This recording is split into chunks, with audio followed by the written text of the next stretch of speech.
I don't know who was in that costume, but it's a whole lot happening. It's just kind of weird. Okay, we got a call. All right, caller, who am I speaking to? Good evening. Is this Anthony Brian Logan? Yes, it is. I would like to grace you with my presence. My name is Dr. Anthony Fauci, director of the National Institute of Allergies and Infectious Disease. And finally, I'm glad that I have a media outlet that's willing to kind of burst me out of my cellar where they've sort of had me stashed for the past 2 months. Well, I'm glad you made it. I mean, where have you been? Why have you been in that cellar for so long? To be honest with you, it got a little boring pretending that there's new derivatives. So I've been sort of helping the Federal Reserve plan out this new central bank digital currency, which will be totally fine for all of your retirement accounts, believe me. Okay, so no more cash? We got to just deal with digital stuff that could be turned off? Oh. Exactly. Who to trust more than the government that stores all of your data on a giant database in the sky about little pictures that you have and different candid photos and things like that through the NSA? Why not expand that to your wallet?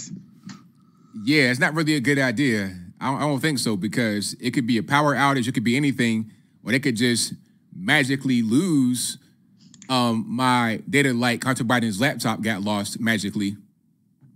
You seem to be a little skeptical. Are you the type of person that listens to a lot of conspiracy theorists? Well, it depends who we're talking about. I mean, what is a conspiracy theory? You talking about just regular news like Fox or something like that? Are those conspiracy theories to you?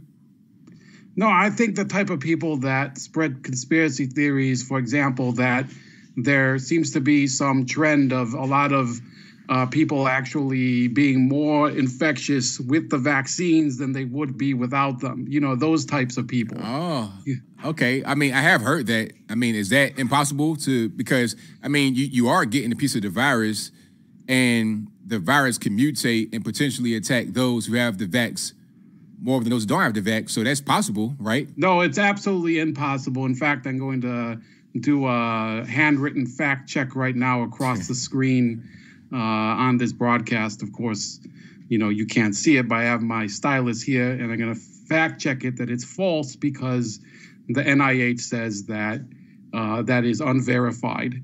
Just like the use of ivermectin and hydroxychloroquine, which have absolutely no effect on the spread or treatment of the virus in countries like India and Brazil and most of Africa.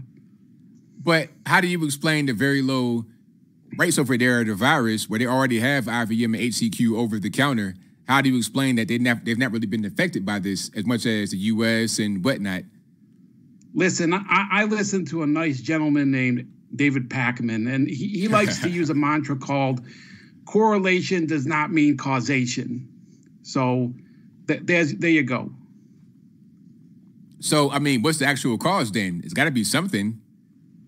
I don't know. I guess you know, they just wait out the virus. It's kind of like when, you know, you're a Mets fan and you're waiting for the playoffs to start so that you can complain about who's going to get fired at the end of the season. Like, you know, the outcome is going to be bad. Like, you're going to live and you're not going to be able to pad the COVID statistics. So I think a lot of these people are using this and they have the wrong intentions in mind.